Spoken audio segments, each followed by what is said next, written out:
মাঝে মধ্যে এমন বিয়ের দাওয়াত পেলে খুব একটা মন্দ হয় না। প্রিয় মানুষগুলোর সাথে দেখা হয়, তাদের সাথে খুব সুন্দর কিছু সময় কাটানো হয়, সাথে খাওয়া দাওয়া তো আছে। তো হ্যালো প্রিয়ান, আসসালামু আলাইকুম। আশা করছি সবাই অনেক বেশি ভালো আছেন। আলহামদুলিল্লাহ আমরাও ভালো আছি। সকাল থেকে কোনো ভিডিওই করা হয়নি, দুপুরে রান্না বান্না শুরু করেছি, তখন মনে হলো এই যা, আমি তো ভিডিওই করিনি। মাঝে মধ্যে ভিডিও করার কথা ভুলে যাই, তারপরে যখন অর্ধেক রান্না হয়ে যায় তখন ভিডিও শুরু করি। তো যাই হোক, ইলিশ মাছ রান্না করা হবে, সেই জন্য আমি মাছটা খুব ভালো করে হলুদ লবণ মরিচের গুঁড়া দিয়ে ভালো করে মেখে নিতেছিলাম। কিছুদিন ধরে এত পরিমাণে গরম পড়ছে, এই গরমে তো কোনো কিছু খাইতেও ইচ্ছা করে না। বাসায় যেহেতু আপুরা আছে আর বাচ্চারা মাংস ছাড়া কিছু খাইতেও চায় না, তো ওদের জন্য মাংস রান্না করা হবে। আর এখানে ডাটা দিয়ে আলু দিয়ে আর ইলিশ মাছ দিয়ে একটা ঝোল রান্না করব। গরমের মধ্যে এরকম ঝোলের তরকারি খেতে কিন্তু বেশ ভালোই লাগে। বিশেষ করে লাউয়ের তরকারি তো আমার কাছে বেশি ভালো লাগে গরমের মধ্যে খেতে। গরমের মধ্যে মাংস আমার সব থেকে অপছন্দের একটা খাবার। মাংস খাইলে কেন জানি বেশি অস্বস্তি লাগে। এখন তো প্রতিটা ঘরে ঘরে বাচ্চাদের একই সমস্যা, শাকসবজি খেতে চায় না, মাছ খেতে চায় না, শুধু মাংস খায় আর বাইরের খাবারগুলোই খায়। গরমের মধ্যে চুলার পাশে দাঁড়িয়ে রান্না বান্না করাটাও অনেক বেশি কষ্টের। তারপরেও এখন তেমন একটা গ্যাস থাকে না, মানে এত গরমের মধ্যেও বাসায় গ্যাস থাকে না, কি একটা অবস্থা। শীতকালে গ্যাস থাকে না এটা স্বাভাবিক, কিন্তু এত গরমের মধ্যেও গরমকালেও যে গ্যাস থাকে না এটা একটু বিরক্তিকরই লাগে। যেহেতু গ্যাস থাকে না, অনেকটা সময় লাগে রান্না বান্না করতে, আর এই গরমের মধ্যে চুলার পাশে দাঁড়িয়ে থেকে এত সময় ধরে রান্না করাটা অনেক বেশি বিরক্তিকর।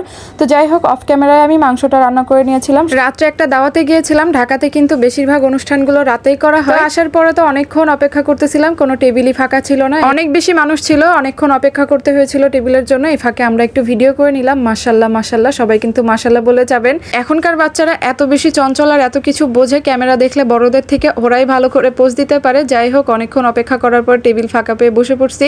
এখানে রুটি আর মাংস খাইতেছিলাম, আর খাওয়া দাওয়ার কোনো ভিডিও করতে পারিনি, মানে খাওয়া দাওয়া নিয়ে সবাই ব্যস্ত ছিলাম। বিয়ে বাড়ি মানে আগে খাওয়া দাওয়া করতে হবে, পেট ঠান্ডা করতে হবে, মাথা ঠান্ডা করতে হবে, তারপরে সুন্দর সুন্দর ছবি তুলতে হবে। তারপরে এই তো খাওয়া দাওয়া শেষ করে ছবি তোলার পালা শুরু। এখানে তো এই দুইটা বাচ্চার একটু ছবি তুলতে চাইতেছিলাম, আর দেখেন কি পরিমাণে দৌড়, মানে পাগলের মতো এদিকে ছোটাছুটি করতেছিল। আর আমার মেয়ের অবস্থা দেখেন, ও চুলটা এত সুন্দর করে বেঁধে দিছিলাম, আসার পর পরে সব কিছু খুলে টুলে একদম অবস্থা মনে হইতেছিল একটা পাগলি ঘুরতেছে। তো এখানে আমরা আবার একটু ভিডিও করে নিলাম। আমার মেয়ের সাথে একটা ভিডিও করতে চাইতেছিলাম, কিন্তু তার কোনো পাত্তাই নাই, মানে এইদিক ওদিক ছোটাছুটি করতেছিল।